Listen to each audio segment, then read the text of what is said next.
Right Montha తుఫాను ప్రభావం కోస్తాపై ఉండనుంది అత్యధికంగా. అయితే దీనికి సంబంధించి మోర్ డీటెయిల్స్ మా ప్రతినిధి రాజు అడిగి తెలుసుకుందాం. రైట్ రాజు, ముఖ్యంగా మంగళవారం రోజున 12 గంటల పాటు ఈ తుఫాను తీవ్రత ఉంటుందని ఐఎండీ హెచ్చరిస్తోంది. మరి ఈ నేపథ్యంలో అధికారులు ఎటువంటి చర్యలు తీసుకున్నారు, ప్రజలకు ఎటువంటి జాగ్రత్తకు సంబంధించి సూచనలు చేస్తున్నారు? పశ్చిమ మధ్య బంగాళాఖాతంలో ఏర్పడినటువంటి మోందా తుఫాను ప్రభావం చాలా తీవ్రంగా ఉందని చెప్పొచ్చు. ముఖ్యంగా దాదాపుగా అటు శ్రీకాకుళం నుంచి తిరుపతి జిల్లా వరకు కూడా దీని ప్రభావం ఉంటుందని ఇప్పటికే భారత వాతావరణ శాఖ అయితే తెలియజేస్తున్నటువంటి పరిస్థితి ఉంది. మొత్తం అన్ని జిల్లాల్లో వర్షం భారీగా కురుస్తుంది. అసలు అంటే సముద్ర తీరం కూడా అల్లకొల్లంగా ఉన్నటువంటి పరిస్థితి కనిపిస్తుంది. కంటిన్యూగా వర్షం అనేది కురుస్తున్నటువంటిది ప్రస్తుతం మనం చూడొచ్చు. ముఖ్యంగా చూస్తే తీవ్ర వర్షం నమోదవుతున్నటువంటి నేపథ్యంలో ఎక్కడికక్కడ కొంత జాగ్రత్తలు తీసుకోవాలని వాతావరణ శాఖ అధికారులు అయితే హెచ్చరికలు జారీ చేస్తున్నటువంటి పరిస్థితి అయితే చూడొచ్చు. గాలి వాటం చాలా ఎక్కువగా ఉన్నటువంటిది అయితే ముఖ్యంగా ఇక్కడ కనిపిస్తున్నటువంటి పరిస్థితి అయితే కనిపిస్తుంది. ఇప్పటికే సీఎం చంద్రబాబు దీని మీద ఒక రివ్యూ అనేది నిర్వహించినటువంటి పరిస్థితి ఉంది. ముఖ్యంగా నైరుతి పశ్చిమ బంగాళాఖాతంలో ఏర్పడినటువంటి ఈ మోందా తుఫానుకు సంబంధించి గడిచినటువంటి 6 గంటల్లో గంటకు 15 కిలోమీటర్ల వేగంతో అయితే ఈ తుఫాను కదులుతూ ఉన్నటువంటి పరిస్థితి కనిపిస్తుంది. ముఖ్యంగా ప్రస్తుతం ఇది చెన్నైకి 550 కిలోమీటర్ల దూరంలోను, కాకినాడకి 620 కిలోమీటర్ల దూరంలోను, విశాఖపట్నానికి 640 కిలోమీటర్ల దూరంలో కేంద్రీకృతమై ఉంది. తుఫాను దగ్గరికి వచ్చే కొద్దీ దీని ప్రభావం ఎక్కువగా ఉంటుందని వాతావరణ శాఖ అధికారులు అయితే తెలియజేస్తున్నటువంటిది అయితే ఉంది. ముఖ్యంగా ఇది పశ్చిమ వాయువు దిశగా కదులుతూ రేపు ఉదయానికి ఇది తీవ్ర తుఫానుగా మారే అవకాశం ఉందని వాతావరణ శాఖ అధికారులు అయితే తెలియజేస్తున్నారు. ఇప్పటికే 90 నుంచి 100 కిలోమీటర్ల వేగంతో ఈదురుగాలు వీచే అవకాశం అయితే ఉంది. ఈ రోజు ఉదయం నుంచి విశాఖ, ఉత్తరాంధ్ర వ్యాప్తంగా అటు కాకినాడ, కోనసీమ జిల్లాల వ్యాప్తంగా కూడా భారీగా ఈదురుగాలు వేస్తున్నటువంటి పరిస్థితి ఉంది. ఉదయం నుంచి ఎడతెరిపి లేకుండా కురుస్తున్నటువంటి వర్షానికి ఎక్కడికక్కడ ఒక విధంగా చెప్పాలంటే జనజీవనం స్తంభిస్తూ భయాందోళనకు గురవుతున్నారని చెప్పొచ్చు. ఇప్పటికే రేపు ఈ తుఫాను తీవ్ర తుఫానుగా రూపాంతరం చెంది ఇది తీరం దాటే సమయానికి దాదాపుగా 90 నుంచి 110 కిలోమీటర్ల వేగంతో ఇది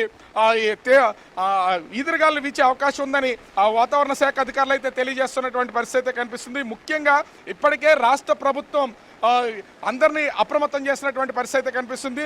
దీని ప్రభావంతో అటు కాకినాడ జిల్లాకి సంబంధించి కాకినాడ సమీప ప్రాంతాల్లో ముఖ్యంగా ఇటు తుని నుంచి ఈ మచిలీపట్నం ఈ మధ్యలో ఈ తుఫాను తీరం దాటే అవకాశం ఉందని వాతావరణ శాఖ అధికారులు అంచనా వేస్తున్నటువంటి నేపథ్యంలో ప్రభుత్వం కూడా అప్రమత్తమైనటువంటి పరిస్థితి ఉంది. అటు శ్రీకాకుళం నుంచి చిత్తూరు వరకు స్పెషల్ ఆఫీసర్స్ని నియమించినటువంటి పరిస్థితి ఉంది. దీనికి తోడు జోన్ల వారీగా 2 జోన్లు ఏర్పాటు చేసింది. ఆ 2 జోన్లలో అటు తూర్పుగోదావరి జిల్లాకి శ్రీకాకుళం నుంచి తూర్పుగోదావరి జిల్లా వరకు అజయ్ జైన్ పర్యవేక్షణ అధికారిగాను, ఆర్పి సిసోడియా తిరుపతి వరకు పశ్చిమ గోదావరి నుంచి తిరుపతి వరకు పర్యవేక్షణ అధికారిగా నియమించినటువంటి పరిస్థితి ఉంది.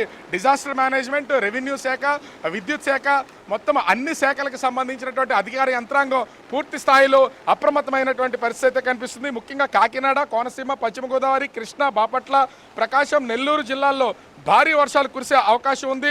వీటితో పాటుగా శ్రీకాకుళం, విజయనగరం, పార్వతీపురం, మన్యం జిల్లా, అల్లూరు సీతారామరాజు, విశాఖ, అనకాపల్లి జిల్లాల్లో భారీ వర్షాలు కురుస్తాయని వాతావరణ శాఖ అధికారులు అయితే తెలియజేస్తున్నటువంటి పరిస్థితి ఉంది.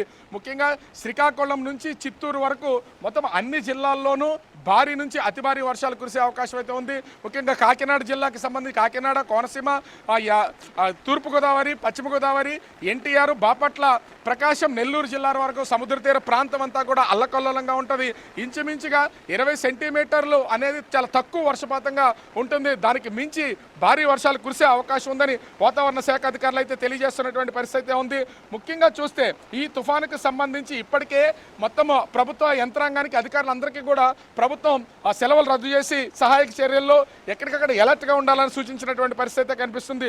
దీనికోసం మొత్తము ఈ అన్ని జిల్లాలకి కలిపి 19 కోట్ల రూపాయలు ఇప్పటికే రాష్ట్ర ప్రభుత్వం విడుదల చేసింది. దీంతో పాటుగా ఎస్డీఆర్ఎఫ్, ఎన్డీఆర్ఎఫ్ బృందాలకు సంబంధించి ఇప్పటికే సిద్ధం చేసినటువంటి పరిస్థితి ఉంది. 16 శాటిలైట్ ఫోన్లు, ఎందుకంటే ఒకవేళ విద్యుత్ స్తంభాలు ఇరిగిపడినటువంటి నేపథ్యంలో సెల్ ఫోన్ టవర్స్ కూడా పడిపోతాయి కాబట్టి కమ్యూనికేషన్ అనేది ఉండదు, విద్యుత్ ఉండదు కాబట్టి శాటిలైట్ సెల్ ఫోన్స్ అనే వాటిని ఇప్పటికే సిద్ధం చేసినటువంటి పరిస్థితి ఉంది. అదేవిధంగా 57 తీర ప్రాంత మండలాలకు సంబంధించి 219 తుఫాన్ షెల్టర్లను ఇప్పటికే అధికార యంత్రాంగం అది సిద్ధం చేసినటువంటి పరిస్థితి అయితే ఉంది. ముఖ్యంగా సముద్రంలో 62 మెకనైజ్ బోట్లను ఒడ్డుగా ఎప్పటికప్పుడు రప్పించినటువంటిది మనమైతే చూడొచ్చు. సముద్ర తీరాల్లో ఇప్పటికే పర్యాటకులు ఎవరూ రావద్దు, ఇళ్లలోనే ఉండాలి, ఇల్లు విడిచి బయటికి రావద్దని సూచనలు చేసినటువంటి పరిస్థితి అయితే ఉంది. ఇప్పటికే మత్స్యకారులు సముద్రంలో వేటకు వెళ్ళొద్దని అధికారులు హెచ్చరికలు జారీ చేసినటువంటి నేపథ్యంలో మత్స్యకారులందరూ కూడా సముద్ర తీరాలకు చేరుకున్నటువంటిది అయితే ఉంది ప్రస్తుతం. అయితే ఇప్పటికీ స్కూళ్ళకి సంబంధించి అంటే ఈ రోజు రేపు కొన్ని జిల్లాలకి, అదేవిధంగా 27 నుంచి 30 వరకు మరికొన్ని జిల్లాలకి, అటు కాకినాడ కోనసీమ జిల్లాలకు సంబంధించి ముఖ్యంగా చూస్తే 31వ తేదీ వరకు ఈ సెలవులు అయితే ప్రకటించినటువంటి పరిస్థితి అయితే ఉంది. ఇప్పటికే రెవెన్యూ శాఖ మంత్రి అనగానే సత్యప్రసాద్ మొత్తము అంటే ఎక్కడికక్కడ వాళ్ళ యంత్రాంగాన్ని సిద్ధం చేసినటువంటిది అయితే ఉంది. అదేవిధంగా డిజాస్టర్ మేనేజ్మెంట్కి సంబంధించి హోంమంత్రి వంగలపూడి అనిత అధికార యంత్రాంగాన్ని వాళ్ళతో మాట్లాడడంతో పాటుగా ముఖ్యంగా అధికారులను ఎక్కడికక్కడ అప్రమత్తం చేస్తూ వాళ్ళ ఎన్డీఆర్ఎఫ్ ఎస్డీఆర్ఎఫ్ టీంని మోహరించినటువంటి పరిస్థితి అయితే కనిపిస్తుంది. పవన్ కళ్యాణ్ ముఖ్యంగా కాకినాడ జిల్లాకి సంబంధించి పవన్ కళ్యాణ్ ప్రత్యేక అధికారిని నియమించడంతో పాటుగా ఇది కాకినాడ జిల్లాలోనే తీరం దాటే అవకాశం ఉన్నటువంటి నేపథ్యంలో ఎక్కడికక్కడ అధికార యంత్రాంగం అప్రమత్తంగా ఉండాలని ఆదేశాలు జారీ చేసినటువంటిది అయితే ఉంది. ఇప్పటికే కాకినాడ జిల్లాకు సంబంధించి మంత్రి నారాయణ ఎక్కడికక్కడ పర్యవేక్షణ చేస్తున్నారు. ఇప్పటికే అన్ని కలెక్టరేట్లలోనూ కంట్రోల్ రూమ్లు ఏర్పాటు చేయడంతో పాటుగా ముఖ్యంగా టోల్ ఫ్రీ నెంబర్లు కంట్రోల్ రూమ్లో నెంబర్స్ని అందుబాటులో ఉంచారు. ఎక్కడ ఎలాంటి చిన్న సమస్య ఉన్నా కూడా తెలియజేయాలని చెప్తున్నారు. విఆర్ఓ స్థాయి అధికారి దగ్గర నుంచి జిల్లా కలెక్టర్ వరకు మొత్తం అందరూ కూడా ఎక్కడికక్కడ సిద్ధంగా ఉండాలని ఆదేశాలు జారీ చేసినటువంటి పరిస్థితి అయితే కనిపిస్తుంది. మనం చూస్తున్నాం సముద్రం ఎంత అల్లకల్లోలంగా ఉందో. ఈ స్థాయి అలలు అనేది తక్కువగా కనిపిస్తూ ఉంటాయి తుఫాన్లు ఉన్నటువంటి సమయంలోనే.